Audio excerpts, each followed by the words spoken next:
So today is about relationships, right? And it's great to be in a room full of relational activists, I think. You know, the energy here today is, I think, something indescribable. We don't often talk about how much lived experience is helping and choosing the right person that helps.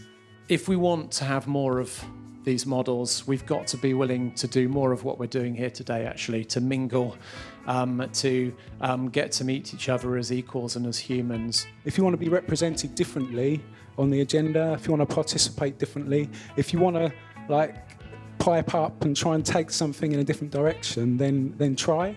That's really part of the thing.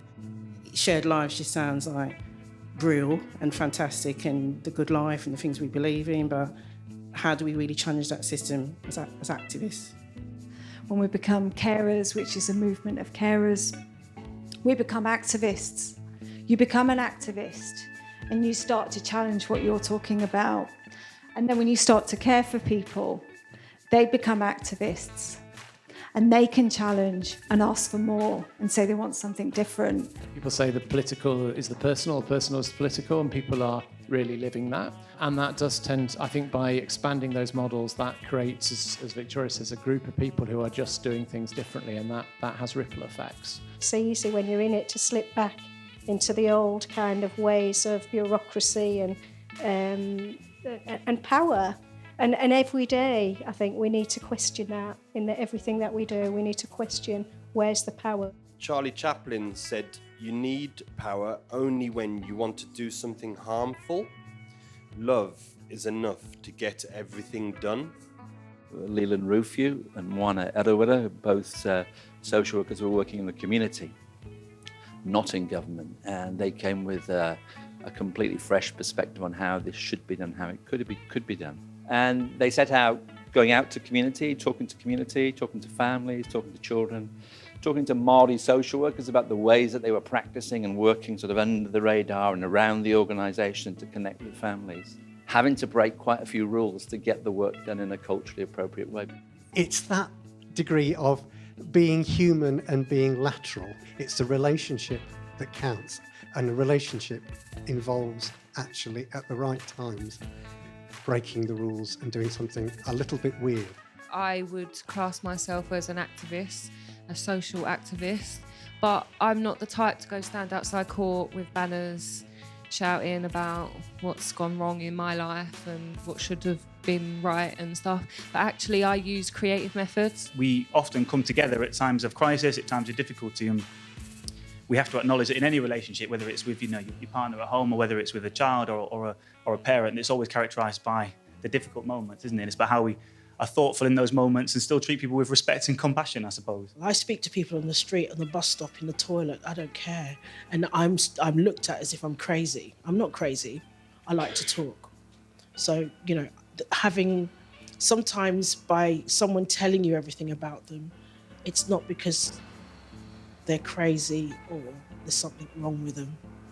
Sometimes they just don't have anyone to talk to. Actually, love and compassion is quite radical. If we as helpers or servers, whatever you want to call yourself, do it with love and compassion, you don't have to get it right. You don't have to have an answer.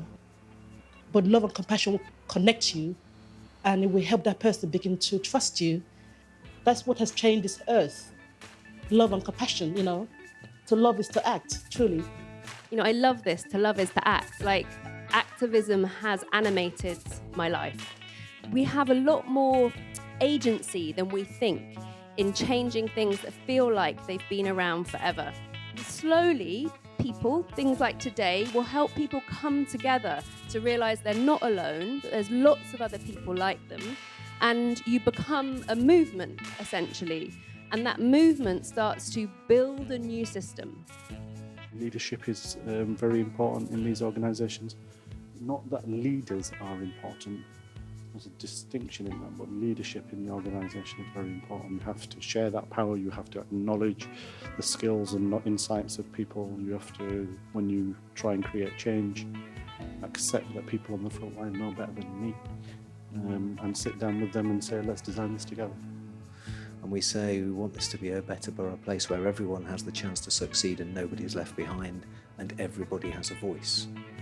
You can't say that and then say, oh, except where we're doing the difficult things, and being ready to hear the things that you don't want to hear, and respecting the people who are willing to speak truth to power, as Clarissa has this afternoon and has with us.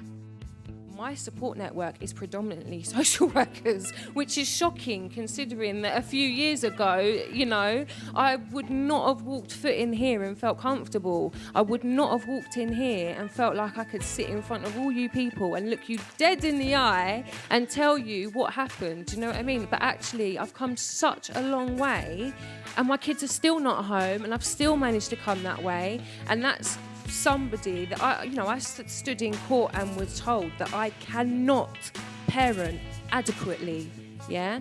But now I'm supporting care leavers, and now I'm working in care homes, and now I'm supporting parents to go through child protection. So actually, was it that I couldn't parent adequately, or was it that I just needed a little bit of time?